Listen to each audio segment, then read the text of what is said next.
আসসালামু আলাইকুম রহমতুল্লাহ। নিশ রিসার্চের যে সিরিজ চলতেছে এটার আজকে তৃতীয় ভিডিও। এই ভিডিওতে আপনাদেরকে দেখাবো যে আপনারা লাইভ একটা নিশ কীভাবে সিলেকশন করবেন, কি কি ক্রাইটেরিয়া দেখে এটা স্কোরিং করবেন, সেই বিষয়টা আজকে তুলে ধরবো। তো আমরা প্রথম ভিডিওতে দেখেছিলাম যে আসলে কিভাবে নিশ রিসার্চের নিশ রিসার্চ করতে গেলে কয়েকটা গুড মানে রুলস আছে যেগুলো আসলে আমরা ফলো করা উচিত, এবং কিছু মিস্টেক নিয়ে আলোচনা করছিলাম, 10টা মিস্টেক। এগুলো আসলে আমাদের সবার মিস্টেক হয়, এই বিষয়গুলো নিয়ে আমরা আলোচনা করছিলাম। সেকেন্ড ভিডিওতে মার্কেট থেকে কিভাবে নিশ বের করতে হয়, কিচেন নিশ নিয়ে আমরা একটা উদাহরণ দিয়েছিলাম। কিচেন নিশ থেকে মাইক্রো নিশ বের করার একটা উদাহরণ দেখেছিলাম। তো ওই দ্বিতীয় ভিডিওটা আপনি দেখে নিতে পারেন।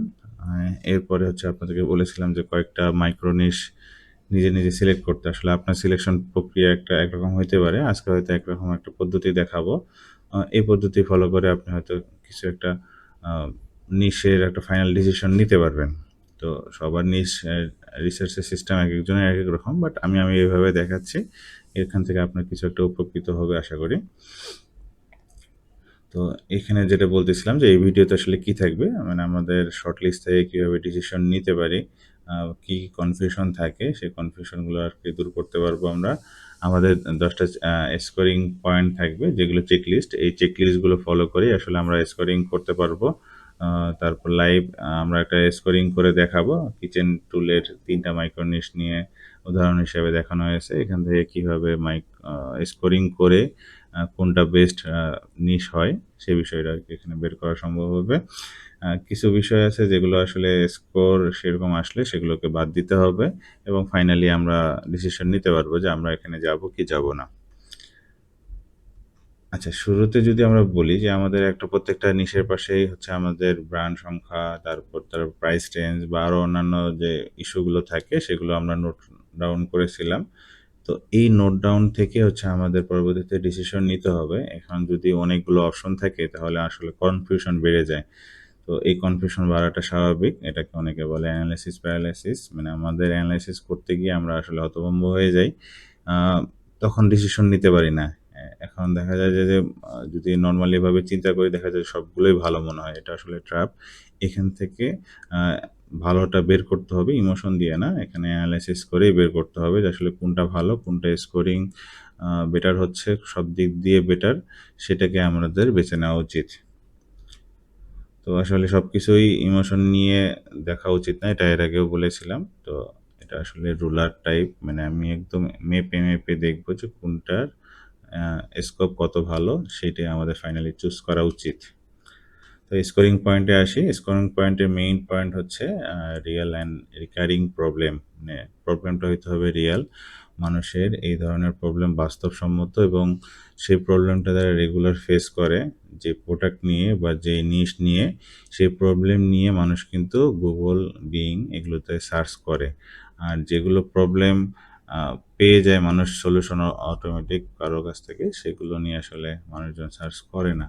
তো যেগুলো নিয়ে কৌতূহল বেশি থাকে সেগুলো নিয়ে মানুষ সার্চ করতেছে। সুতরাং একটা প্রবলেম থাকতে হবে। এই বিষয়টা নিয়ে মাথায় থাকতে হবে যে এই নিশের প্রবলেম আছে কিনা। যদি প্রবলেম থাকে তাহলে এই নিশ নিয়ে আমরা আগাতে পারবো। এখন প্রোডাক্টের ডেপথ অ্যান্ড প্রাইস রেঞ্জ। প্রোডাক্টের আসলে কতগুলো ভেরিয়েশন আছে এটা অবশ্যই আমাদের জানা দরকার।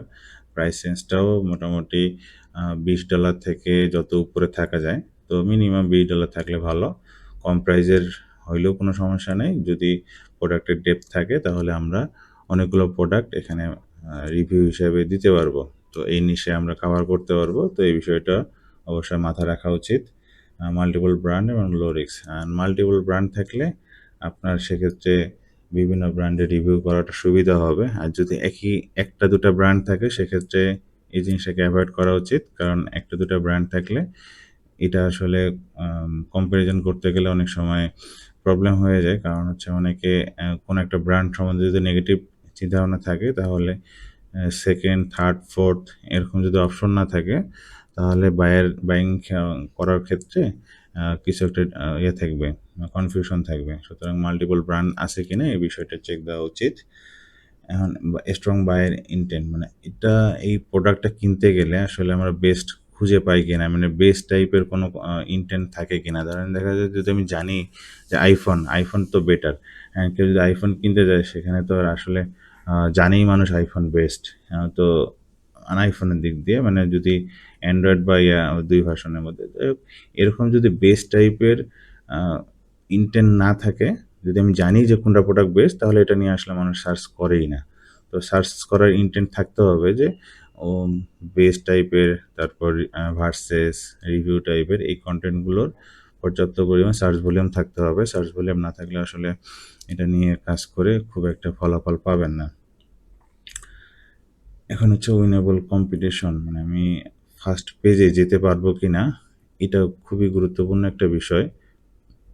যে টপিক নিয়ে আমি কাজ করব, যে নিশ নিয়ে কাজ করব, সেই নিশে আসলে ফার্স্ট পেজে কারা আছে তাদেরকে অ্যানালাইসিস করে দেখতে হবে।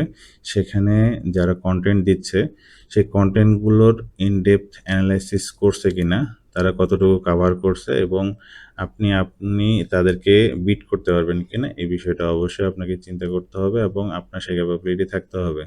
যদি ছোট ছোট সাইট ওখানে কম করে ফার্স্ট পেজে থাকে, তাহলে ধরে নিতে হবে যে আপনারও প্রথম অবস্থায় সেখানে আসার সম্ভাবনা আছে। যদি বড় বড় ব্র্যান্ড সাইটগুলো যদি ওখানে থাকে, তাহলে সেক্ষেত্রে আমাদের সেই নিশটা অ্যাভয়েড করা উচিত। অন্য আরও ডিপতে যাওয়া উচিত, যেগুলো নিয়ে আসলে কেউ কভার করেনি, যেগুলো নিয়ে মানুষের কন্টেন্ট খুব একটা লেখেনি, সেই সব প্রোডাক্ট বা সেই সব নিশ নিয়ে কাজ করলে আপনি সহজেই ফার্স্ট পেজে চলে আসতে পারবেন। এখন কন্টেন্টের রানওয়ের ব্যাপারটা কি? রানওয়েটা হচ্ছে যে আপনি এমন কোনো নিশ তৈরি করবেন না যেখানে আসলে বেশি কন্টেন্ট লেখার সুযোগ থাকবে না। কন্টেন্ট লেখার স্কোপ থাকতে হবে মিনিমাম ৩০০-৪০০ বা এরকম প্ল্যান করে একেকজন একেক রকম। তো মিনিমাম ৩০০ থাকা উচিত। এটা স্ট্যান্ডার্ড মেনটেন করা উচিত যে একটা ওয়েবসাইটে যদি ৩০০ কন্টেন্ট, রিভিউ প্লাস ইনফো টাইপের আর্টিকেল থাকে, এতটুকু সুযোগ আছে কিনা। দেখা যাচ্ছে আমি এমন একটা টপিক সিলেক্ট করলাম যেখানে আসলে ৩০০ পর্যন্ত কন্টেন্ট লেখার মতো কোনো স্কোপ নাই। এরকম হলে এটা অ্যাভয়েড করতে হবে। এর চেয়ে বেশি থাকলে এটাকে আমি ক্রাইটেরিয়া হিসেবে ধরে নেব যে হ্যাঁ, ঠিক আছে, ওকে টু গো। এখন এরপরেরটা হচ্ছে এক্সপেনশনিয়াল পটেনশিয়াল, মানে মাইক্রো নিশের যেটা হয় যে এটা অথরিটি হিসেবে গ্রো করা যাবে কিনা। হ্যাঁ, এখন ছোট নিশ আমি সিলেক্ট করব, কিন্তু এটাকে কতটুকু অথরিটি সাইট হিসেবে বানাতে পারবো কিনা, এই বিষয়টা একটু খেয়াল রাখতে হবে। যদি এটার অপশন থাকে, পটেনশিয়াল থাকে, তাহলে এটা চুজ করা যাবে। এখন এভারগ্রিনের ৮ নম্বর অপশন, এভারগ্রিন যে ইস্যুটা, এভারগ্রিন সবসময় আমরা চাই যে এমন একটা প্রোডাক্ট সিলেক্ট করতে যে প্রোডাক্টটা মার্কেটে সবসময় থাকবে, সবসময় ডিমান্ড থাকবে, এই টাইপের প্রোডাক্ট আমরা সিলেক্ট করব। আসলে ট্রেন্ড কোনো প্রোডাক্ট সিলেক্ট করবো না। যদি বড় নিশ নিয়ে বা একটা বড় নিশের আন্ডারে ২-৩টা মাইক্রো নিশ নিয়ে কাজ করি, সেক্ষেত্রে অবশ্যই চেষ্টা করব যে হচ্ছে মানে এভারগ্রিন যে ইয়েগুলো আছে, নিশগুলো আছে, তো এগুলো সিলেক্ট করব। আর যেগুলো সিজনাল চেষ্টা করব সেগুলোকে অ্যাভয়েড করার। যদি অনেকগুলো ছোট ছোট মাইক্রোনিশ নিয়ে ইউজ করি, তখন সেক্ষেত্রে দু একটা সিজনাল থাকতে পারে, বাট ফোকাস করব আমরা সবসময় এভারগ্রিন নিশ। আপনি তো অনেকগুলো অ্যানালাইসিস করবেন, তো সেক্ষেত্রে এভারগ্রিন অনেকগুলো নিশ পাওয়া যায়। তো সুতরাং এটা তো ফোকাস রাখেন, যাতে একটা বছরের নির্দিষ্ট সময় শুধু সেল আসে, অন্য সময় সেল না আসে, এই টাইপের যেন না ঘটে। এখন এআইয়ের যে ইস্যুটা, এখন বর্তমানে এআই তো সব কিছুই আমাদের হচ্ছে সহজ করে দিচ্ছে। আমাদের এআই ওভারভিউ আছে। তো যেই প্রোডাক্টের রিভিউ বা রিয়েল এক্সপিরিয়েন্স এআই দিতে পারে না, সেই টাইপের নিশ সিলেক্ট করা উচিত। এটা আসলে এআই মোটামুটি সবগুলোই কভার করে ফেলে। তারপরও চিন্তা করা উচিত আসলে এখানে এআই কতটুকু অ্যান্সার দিচ্ছে, মানুষ এআইয়ের অ্যান্সারটা কতটুকু নিচ্ছে, এই বিষয়টা একটু খেয়াল করেই আচ্ছা আপনার নিশটা সিলেক্ট করা উচিত। কারণ কিছু কিছু বিষয়ে এআইয়ের ইনফরমেশন মানুষ নিবে না। যেমন স্বাস্থ্যগত, ফিটনেস, এই বিষয়গুলো আসলে এআইয়ের অ্যান্সারগুলো গতানুগতিক হয়। একজন এক্সপার্টের যে অপিনিয়ন থাকে, এক্সপিরিয়েন্স থাকবে, সেটা আসলে এআই কখনোই রিপ্লেস করতে পারবে না। তো আপনার নিজস্ব কিছু মানে এই টাইপের কিছু একটা নিশ সিলেক্ট করা উচিত, যেটাতে আসলে এআই দিয়ে পূর্ণাঙ্গ কন্টেন্ট লেখা, মানে এখানে রিভিউ লেখা পসিবল না। এটা এটা একটা বড় ক্রাইটেরিয়া। এখন পার্সোনাল কমিটমেন্ট। এখন আপনার এই যে জিনিস নিয়ে কাজ করবেন, সেই জিনিসটা অনেক হতে পারে যে অপরচুনিটি আছে বাট আপনার আগ্রহ কম, ধৈর্য কম। সেক্ষেত্রে কিন্তু একটা প্রবলেম হয়ে যাবে যে আপনি এটা নিয়ে আগ্রহ পাচ্ছেন না। পরবর্তীতে যখন কনটেন্ট লিখতে হবে, ইন ডেপথ এনালাইসিস করতে হবে। এখানে আপনার আগ্রহ না থাকলে আসলে এইটা কন্টিনিউ করা কঠিন হয়ে যাবে। তো সুতরাং অবশ্যই পার্সোনাল কমিটমেন্ট এটা একটু থাকা উচিত। এখন আসি কিভাবে স্কোর করে আমরা ভালো এবং খারাপ এটাকে নির্ধারণ করব। যে আমরা যদি এটার স্কোর পাই ৪০ থেকে ৫০ তাহলে এটাকে আমরা বলবো হ্যাঁ গুড নিউজ, এটাতে আমরা যেতে পারি। যদি ৩৫ থেকে ২৫ থেকে ৩৯ পর্যন্ত হয় তাহলে আরো একটু চিন্তা ভাবনা করতে হবে, আরো ডিপ রিসার্চ করতে হবে, আরো বেটার কোনো অপশন খুঁজে বের করা উচিত। যদি ২৫ এর নিচে আসে তাহলে এটাকে রিজেক্ট করে দিতে হবে। নেক্সট কোনো নিশ সিলেক্ট করার জন্য চিন্তা করতে হবে। তো সুতরাং এই স্কোরিং সিস্টেমটা আমরা মনে রাখি। আমরা হচ্ছে এখন একটা এক্সাম্পল দেখি যে যদি আমাদের ৩ টা ক্যান্ডিডেট থাকে, যে আমরা এর আগে আলোচনা করছিলাম ইলেকট্রিক নাইফ শার্পেনার, এটা প্লাস স্মার্ট কিচেন স্কেল এবং কিচেন কম্পোস্ট বিন। হ্যাঁ? এই ৩ টা নিয়ে আমরা আলোচনা করতে পারি। আমরা যদি আলোচনা করার আগে আমরা অ্যামাজনে দেখি, অ্যামাজনে কেমন দেখাচ্ছে। তাহলে অ্যামাজনে যাই আমরা। অ্যামাজনে গেলে দেখা যাচ্ছে যে এইটা নিয়ে সার্চ করলে এই যে প্রোডাক্টগুলো চলে আসতেছে। হ্যাঁ, প্রোডাক্টের ভেরিয়েশন আপনারা এখানে দেখতে পাবেন, প্রাইস দেখতে পারবেন। এগুলো দেখে নিয়েন। এখানে আর কতগুলো অপশন আছে, কতগুলো ব্র্যান্ড আছে। ব্র্যান্ড দেখাচ্ছে, অনেকগুলো ব্র্যান্ড আছে। ম্যাটেরিয়াল ওয়াইজ আপনি সার্চ করতে পারবেন। প্রাইস হচ্ছে আরও প্রাইস দিয়ে সার্চ করে বুঝতে পারবেন যে প্রাইস সর্বোচ্চ কত আছে। দেখেন $১৬৫ বেশ ভালো, ভালো অ্যামাউন্টেরও কিছু আ শার ইয়া নাইফ শার্পেনার আছে। খুব দরকারি একটা জিনিস। সেক্ষেত্রে এগুলো দেখেন। এখানে কিচেন স্কেল, এটা একটু বেশি ন্যারো নিশ। এখানেও প্রাইস রেঞ্জ বা অন্যান্য ব্র্যান্ড, হ্যাঁ? অন্যান্য বিষয়গুলো আপনি দেখতে পারবেন। ব্র্যান্ড খুব একটা আছে বলে, হ্যাঁ, ব্র্যান্ড, আচ্ছা এগুলো দেখবেন, হ্যাঁ? এগুলো আসলে ওই ব্র্যান্ড ভিত্তিক নাই। এগুলো রেগুলার অ্যাক্সেসরিজ হিসেবে কাজে লাগে। তারপর ওয়েস্ট বিন, হ্যাঁ, কম্পোস্ট বিন, এটাও দেখতে পারেন, প্রাইস রেঞ্জ সব মিলায়। ঠিক আছে? এটা দেখে আপনি মোটামুটি কম্পেয়ার করতে পারবেন যে আসলে কোনটা আপনার জন্য সুইটেবল হবে। যদি স্লাইডে আসি আবার ফেরত, তাহলে এখন আমরা স্কোরিংটা করে দেখি। যদি প্রথমটা আসে নাইফ শার্পেনার, এটার আমরা ১০টা ক্রাইটেরিয়া নিয়ে আলোচনা করতেছিলাম। সেই ১০টা ক্রাইটেরিয়া যদি স্কোরিং করি, প্রত্যেকটা ১০টা স্কোরের প্রত্যেকটার হচ্ছে ৫ করে মার্ক। তো ৫ এর মধ্যে কত পাবে সেটা এখানে দেখাচ্ছি। তো ৫ এর মধ্যে হচ্ছে প্রথমটা যদি চিন্তা করি যে রিয়েল প্রবলেম কতটুকু, এটা ৫ এর মধ্যে কত দেওয়া যায়। ৫-এর মধ্যে এখানে ৪ স্কোরিং করা হয়েছে, যেখানে প্রবলেমটা আসলে রেগুলার হয়, বোথ হওয়ার প্রবলেম, তারপর ম্যানুয়াল শার্পেনিং দিয়ে সমস্যার সমাধান হয় না। এগুলো আসলে মাস্ট হ্যাভ, এটা অবশ্যই দরকার হয়। তো সুতরাং এটা আপনার ভালো একটা প্রবলেম। এটা ৫-এ ৪ দেওয়া হয়েছে। প্রোডাক্ট রেঞ্জ, এটার প্রাইসও এরকম $২০ থেকে $১৫ এরকম আরও বেশি আছে দেখলাম। তো সুতরাং এখানে প্রাইস রেঞ্জও ভালো আছে। রিপ্লেসমেন্ট অনেক অ্যাক্সেসরি সবগুলো আছে। সুতরাং এটাও একটা ভালো স্কোর। এখানে ৫-এর মধ্যে ৪ দেওয়া হয়েছে। তো এখানে হচ্ছে অন্যগুলো ব্র্যান্ড আমরা দেখলাম। তো ব্র্যান্ড যেহেতু অনেক আছে, সেক্ষেত্রে এখানেও আমরা একটা ভালো স্কোর দিতে পারি। তারপর বাইং ইনটেন্ট কেমন? বাইং ইনটেন্টটা অবশ্যই ভালো, যেখানে ম্যানুয়াল প্লাস ইলেকট্রিক ২ ধরনের ইনটেন্ট আছে। সুতরাং এখানে ভালো স্কোর দেওয়া যায়। এখানে কম্পিটিশন কেমন? কম্পিটিশন আসলে একটু কঠিন হয়ে যাবে। কারণ হচ্ছে অবশ্যই কিচেন নিশ বড় একটা নিশ। এই নিশে ছোট্ট একটা মাইক্রো নিশ হলেও একটু কঠিন হয়ে যেতে পারে। এজন্য স্কোর ৩ দেওয়া হয়েছে। আচ্ছা, কন্টেন্ট রানওয়ের ব্যাপারটা এখানে অনেকগুলো ইন-ডেপথ লেখা পসিবল, যার কারণে এখানে রানওয়ে হওয়ার পসিবিলিটি কম, যার কারণে ৫-এ ৪ দেওয়া হয়েছে। আচ্ছা, এক্সপেনশন কিভাবে করতে পারবেন? এখানে আরও অনেকগুলো এক্সপেনশন করা সম্ভব। ফুল অথরিটি হিসাবে আরও অনেক ক্যাটাগরিতে লেখা পসিবল। খুব বেশি পসিবল না, তারপরে ৩ দেওয়া হয়েছে। আর এভারগ্রিনের ব্যাপারটা এটা ৫-এ ৫, কারণ এটা সবসময় লাগে মানুষের। এটা নিয়ে আসলে কোনো সিজন ভিত্তিক কিছু নেই, এজন্য ৫-এ ৫ দেওয়া হয়েছে। তো এখানে এআই কন্টেন্টের ইস্যুটা আছে। এআই কন্টেন্ট অবশ্যই অনেক কিছু অ্যান্সার দিয়ে দেয়। তারপরেও হচ্ছে কিছু রিয়েল প্রবলেমের ক্ষেত্রে ৫-এর মধ্যে ৩ দেওয়া হয়েছে। এখন আপনার আসলে কতটুকু ইন্টারেস্ট থাকবে। হয়তো আপনি যদি এগুলো নিয়ে কাজ না করেন, আসলে যারা গৃহিণী, হাউসওয়াইফ, তারাই মোটামুটি এটার মধ্যে ইন্টারেস্ট ফিল করে। তারপরেও এটা যেহেতু আমাদের বাসাবাড়িতে আছে, সুতরাং এটা হলেও আমাদের একটু হলেও জানাশোনার মধ্যে একটা প্রোডাক্ট। এটা স্কোর ৩ দেওয়া হয়েছে। তো সব মিলিয়ে এটাতে স্কোর আসছে 50-এ 37। মোটামুটি ভালো একটা স্কোর। আচ্ছা, নেক্সট একটা উদাহরণে আসি। নেক্সট উদাহরণ হচ্ছে কিচেন স্কেল আর কি। এখানে রিয়েল প্রবলেম, আসলে এটা কোনো প্রবলেম না, এটা আসলে একটা দরকারি জিনিস। হ্যাঁ, এটা কোনো প্রবলেম হিসাবে বলা যায় না। এটা আমাদের মেজারমেন্টের জন্য দরকার হয়, বাট এটা কোনো প্রবলেম না। হ্যাঁ, যার কারণে এটা একটা স্মার্ট ফিচার, আমরা অনেক ওয়েতেও মেজার করতে পারি। তো খুব বেশি প্রবলেম তৈরি করে না বিষয়টা, যার কারণে আসলে এটাকে একটু মার্কিং করা হয়েছে 3। প্রাইস রেঞ্জ মোটামুটি একটু কমের মধ্যে আছে, খুব বেশি প্রাইস রেঞ্জ না, এগুলো একটা এভারেজ প্রাইস রেঞ্জ, এই জন্য 3 ধরা হয়েছে। ব্র্যান্ডও খুব কম আছে, যার কারণে এখানে 3 ধরা হয়েছে। বাইং ইনটেন্ট যেরকম আছে আছে এখানে বাইং ইনটেন্ট মোটামুটি মানুষ কতটুকু কিনতে চায়, বাট তুলনামূলক একটু ভলিউম কম, এই জন্য 3 ধরা হয়েছে।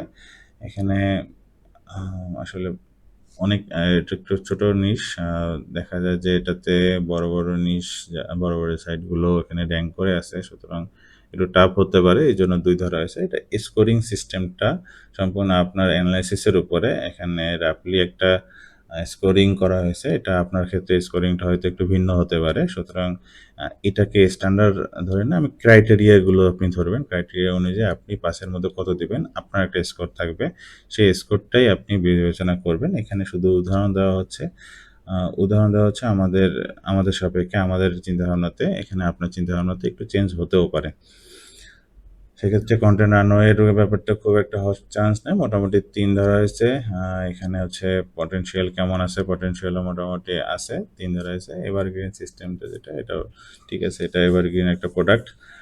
এআই রেসিস্ট্যান্টের ব্যাপারে যদি বলি, তাহলে এখানে পাশের মধ্যে 3 ধরা হয়েছে, এবং কমিটমেন্ট পার্সোনাল ইস্যুটাকে 3 ধরা আছে, এখানে 50-এর মধ্যে 30 আসছে। নেক্সট লাস্ট প্রোডাক্ট, এটা হচ্ছে কম্পোজিট বিন। কম্পোজিট বিনের প্রবলেম, এটা হচ্ছে প্রবলেম ঠিক না, এটা আসলে মানুষের দরকার, ইউনিভার্সাল, এটা পরিবেশ সচেতন মানুষের জন্য এটা বাস্তব সমস্যা, বাট এটা ইউনিভার্সাল না। না, সবাই আসলে এভাবে ইউজ করে না, তবে লাইফস্টাইল আর কি, লাইফস্টাইল সেগমেন্টে এটা মোটামুটি ভালো একটা প্রোডাক্ট, 3 ধরা হয়েছে। প্রোডাক্ট রেঞ্জ মোটামুটি আছে, খুব বেশি হয় না, এইসব প্রোডাক্ট রেঞ্জ খুব বেশি হয় না, অল্পর মধ্যে হয়ে যায়, কারণ এগুলো কম প্রাইজের মধ্যে থাকে, এই জন্য 2 ধরা হচ্ছে। এখানে আসলে ব্র্যান্ড ওইভাবে কিছু নাই, যার কারণে এখানে 5-এর মধ্যে 2। ইনটেন আসলে মানুষ এই জন্য এটা খুব যে চায়, হ্যাঁ খুব প্রয়োজন এরকমও নাই, যার কারণে এখানে 3 ধরা হচ্ছে। এখানে বিষয়টা হচ্ছে যে কতটুকু আপনি ইয়ে করতে পারবেন, উইন করতে পারবেন, এটাতে 3 ধরছি। উইন করার চান্স আছে, হয়তো 4ও ধরা যেতে পারে, 4ও ধরতে পারে। কন্টেন্ট রানওয়ে হওয়ার ক্ষেত্রে চান্স কম, মানে কম বলতে খুব বেশি প্রোডাক্ট এখানে পাবেন না, যার কারণে একটু ঝামেলা আর কি, এখানে এই জন্য একটু কম ধরা হয়েছে। একটা এক্সপ্যান্ড কীভাবে করবেন, খুব বেশি এক্সপ্যান্ড করার সুযোগ নেই, যেহেতু খুব বেশি ন্যারো হয়ে যাচ্ছে, এবং এখানে এক্সপ্যান্ড করার মতো খুব বড় সুযোগ নাই। এভারগ্রিন ঠিক আছে, এটা এভারগ্রিন, বাট তারপরেও ইস্যু থেকে যায় যে এখানে আপনি কতটুকু সাস্টেনেবিলিটি ট্রেন্ড আছে, কিন্তু সবসময় এটা নাও হইতে পারে, এটার বিকল্প অনেক সময় বেশি চলে আসতে পারে। এখন আমরা বিন ইউজ করতেছি, এরপরে হয়তো আরও স্মার্ট অনেক কিছু চলে আসবে। এর ক্ষেত্রে দেওয়া হচ্ছে 3, এবং পার্সোনালের ক্ষেত্রে 3 দেওয়া হয়েছে, সব মিলে আসছে 26। তো এটাও মোটামুটি ভ্যালিডেট করার মতো একটা মিডিয়াম, মানে ওকে টু গো, মানে দেখা যাচ্ছে যে আমরা রিজেক্ট করার কাছাকাছি একটা স্কোর আসতেছে।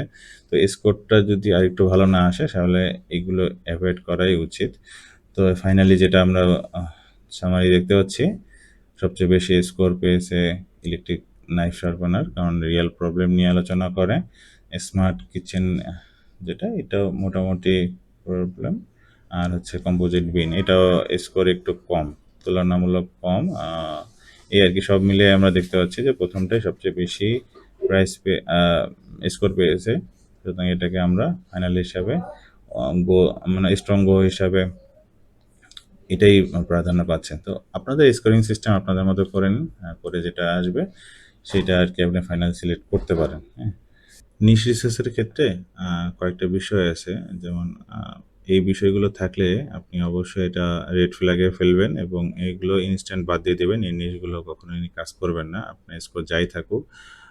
স্কোরের সাথে স্কোর যতটুকুই আসুক, কিন্তু এরকম রেড ফ্ল্যাগ থাকলে আপনি এগুলো জিনিসগুলোকে বাদ দিবেন। বিশেষটা হচ্ছে যে সিঙ্গেল ব্র্যান্ড মনোপলি, যদি কোনো ব্র্যান্ড থাকে যে কোনো প্রোডাক্ট নিয়ে কাজ করতেছেন, সেটা একটা সিঙ্গেল ব্র্যান্ড আছে, এরকম সিঙ্গেল ব্র্যান্ড পাইলে এটা অবশ্যই বাদ দিয়ে দিবেন, এটা নিয়ে কাজ করবেন না। এটা যত স্কোর আসুক এটা বাদ, হ্যাঁ। এরপর যদি বায়ার ইন্টেন্ট না থাকে, ইনফরমেশন কিউরিসিটি যদি না থাকে, নেওয়ার মতো ইচ্ছা না থাকে বায়ার কাস্টমারের বা ইউজারের, তাহলে এই প্রোডাক্টটা বাদ দিয়ে দেবেন। বায়ার ইন্টেন্ট অবশ্যই থাকতে হবে, বায়ার ইন্টেন্ট না থাকলে এই ধরনের নিশ বাদ। তো লিগালি যেগুলো প্রবলেম আছে, ধরেন ৩ নম্বর অপশনটা হচ্ছে যে প্রোডাক্টগুলো মেডিকেল কিছু প্রোডাক্ট আছে, হেলথ ইকুইপমেন্ট প্রোডাক্ট আছে, যেগুলো আসলে যদি ভুল করেন তাহলে স্বাস্থ্য ঝুঁকি হইতে পারে, অন্যান্য ঝুঁকি থাকতে পারে। এই টাইপের প্রোডাক্টগুলো একটু বাদ দেওয়া উচিত, কারণ এক্ষেত্রে এক্সপার্ট ছাড়া এইসব অপিনিয়ন কেউ দিতে পারে না। যদি দেয়, দিলেও এগুলো ভুল ইনফরমেশনের কারণে মানুষের ক্ষতি হতে পারে। এই বিষয়গুলো আপনারা একটু বাদ দিয়ে রাখবেন, এইসব জিনিস অ্যাভয়েড করবেন। আরেকটা হচ্ছে যে ৪ নম্বরটা হচ্ছে যদি ডিক্লাইন কোনো মার্কেট ট্রেন্ড যদি ডাউনওয়ার্ড থাকে, তাহলে সেই প্রোডাক্টের চাহিদা সার্চ ইনটেন্ট যদি বা ট্রেন্ডটা যদি ডাউনওয়ার্ড থাকে, তাহলে সেগুলো বাদ দিয়ে দিবেন। যেগুলো ধরেন ২ বছর আগে চাহিদা ছিল বা এখনো চাহিদা আছে মোটামুটি, কিন্তু সামনের দিকে হচ্ছে যদি ডাউন হইতে পারে বা ট্রেন্ডটা যদি ডাউনের দিকে থাকে, তাহলে সেই প্রোডাক্টগুলো বাদ দিয়ে দিয়ে। এবং যদি ধরেন অ্যামাজনে প্রোডাক্ট কম আছে, এই টাইপের বিষয়গুলো বাদ দিয়ে দিবেন। এটাও এর আগে বলছি যে প্রোডাক্টের সংখ্যা ভেরিয়েশন বেশি থাকতে হবে। ভেরিয়েশন না থাকলে আসলে আপনার স্কোপ, কনটেন্ট লেখার স্কোপও কম থাকে। এটা নিয়ে বড় করা, অথরিটি সাইট বানানো কঠিন হয়ে যায়। আরেকটা হচ্ছে এক্সট্রিম সিজনাবিলিটি, মানে সিজন ভিত্তিক যেগুলো আছে সেগুলো বাদ দিয়ে দিবেন। সিজন মাসে, বছরে যদি ২-১ মাস অ্যাক্টিভ থাকে এরকম টাইপের কোনো প্রোডাক্ট থাকে, তাহলে এগুলো বাদ দিয়ে দিয়েন। মিনিমাম ৭-৮ মাস থাকা উচিত। সিজনাল ক্ষেত্র ৭-৮ মাস যদি থাকে তাও নিতে পারেন, বাট ২-১ মাস হলে এটা অবশ্যই অ্যাভয়েড করা উচিত। তো এগুলোতে আসলে সময় নষ্ট করার দরকার নেই। ১-২ মাস সেল হবে, সেগুলো নিয়ে আসলে একটা সাইট বানানোর কোনো দরকার হয় না। তো যদি আপনার ইন্টারেস্ট না থাকে, আর ৭ নম্বর অপশনটা হচ্ছে ইন্টারেস্ট না থাকে, তাহলে সেই জিনিসটা অবশ্যই বাদ দিয়ে দিবেন। সেগুলো আসলে সময় বেশি কিছু করতে পারবেন না। ইন্টারেস্ট থাকলে, না থাকলে আসলে কাজ করার আগ্রহ থাকে না। আরেকটা হচ্ছে যে বড়, বড় জায়ান্ট যেগুলোতে আছে, সেই জায়ান্ট যে সাইট বা যে নিশ নিয়ে কাজ করে সেই নিশগুলো এভয়েড করবেন। অথরিটি সাইটগুলো সাধারণত বড় নিশ নিয়েই কাজ করে। তো বড় নিশের আমরা কাজ করব না। এটা যতই কিওয়ার্ড থাকুক, আমরা এটা নিয়ে কাজ করব না, কারণ তাদেরকে বিট করা খুবই, খুবই কঠিন। সুতরাং এই টাইপের নিশ আমরা যদি অ্যাভয়েড করতে পারি, তাহলে আমাদের সাকসেস হওয়ার চান্সটা অনেকটা বেড়ে যায়। তো সুতরাং স্কোর যতই হোক না কেন, রেড ফ্ল্যাগ থাকলে এই নিশটা বাদ দিতে হবে। রেড নিশের যে কয়েকটা কথা বললাম, ৮টা অপশন, এগুলো থাকলে বাদ দিয়ে দিতে হবে। এখন আপনার ডিসিশন নিতে হবে যে আপনি আসলে কোনটাতে যাবেন। এখানে দেখেন, যদি গ্রিন সিগন্যাল থাকে ৪০ থেকে ৫০, তাহলে হচ্ছে কোনো গ্রিন সিগন্যাল প্লাস হচ্ছে মানে ৪০ থেকে ৫০ থাকে এবং কোনো ধরনের রেড ফ্ল্যাগ না থাকে, ওই যে ৮টা অপশন বললাম রেড ফ্ল্যাগের, এগুলো না থাকে এবং যদি স্কোর ৪০ থেকে ৫০ থাকে, তাহলে আপনি ডোমেন কিনে এটা নিয়ে কাজ শুরু করতে পারেন। আর যদি ধরেন ৩৫ থেকে ২৫ থেকে ৩৯ থাকে, তাহলে আরেকটু ডিগিং করতে হবে যে এর চেয়েও বেটার কিছু পাওয়া যায় কিনা। তারপর আরেকটা স্কোর করে দেন ডিসিশন নিতে হবে। আর যদি রেড ফ্ল্যাগ থাকে, মানে যদি স্কোর নিচে থাকে বা যে কোনো রেড ফ্ল্যাগ থাকে, তাহলে এই জিনিসটা বাদ দিতে হবে। আবার এই ক্যান্ডিডেট হিসেবে এটা কোনো কাজ করে যাবে না, নতুন নিয়ে চিন্তা করতে হবে। তো দেখা যাচ্ছে যে এখানে ইলেকট্রিক শার্পনার, নাইফ শার্পনার, এটাতে স্কোর আসছে ৩৭, এগিয়ে আছে সবার চেয়ে। বাট এটা স্ট্রং গো হিসেবে না, এখনও এটা নিয়ে চিন্তা করা উচিত।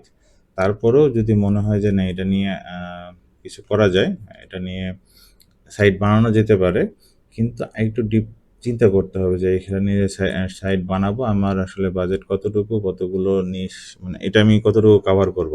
তো এটা নিয়ে আমার যদি সাজেশন হয় যে এরকম যদি স্কোর আসে, সম্ভাবনা মোটামুটি আছে, কিন্তু তাহলে আপনাকে এটাকে ফুল, এটা এই নিশটা নিয়ে যতগুলো কন্টেন্ট দেওয়ার মতো, মানে কতগুলো কিওয়ার্ড আছে সব কিওয়ার্ডে কাভার করতে হবে, তাহলে এটা থেকে ভালো কিছু করা সম্ভব। এটা আমার পার্সোনাল মতামত। এই আর কি। এরপরে আপনি ভ্যালিডেশন করবেন যে এটা আসলে কতটুকু সার্চ ভলিউম আছে, অন্যান্য প্রোডাক্টগুলো নিয়ে, রিভিউ নিয়ে এগুলো পড়াশোনা করবেন। তাহলে ফাইনালি একটা ডিসিশনে আসতে পারবেন। এই আর কি, মোটামুটি এতটুকুই। ডোমেইন কেনার আগে এইভাবে অ্যানালাইসিস করে ফাইনাল একটা ডিসিশনে আসবেন। আশা করি এটা ভালো কাজে লাগবে। তো ভালো থাকবেন।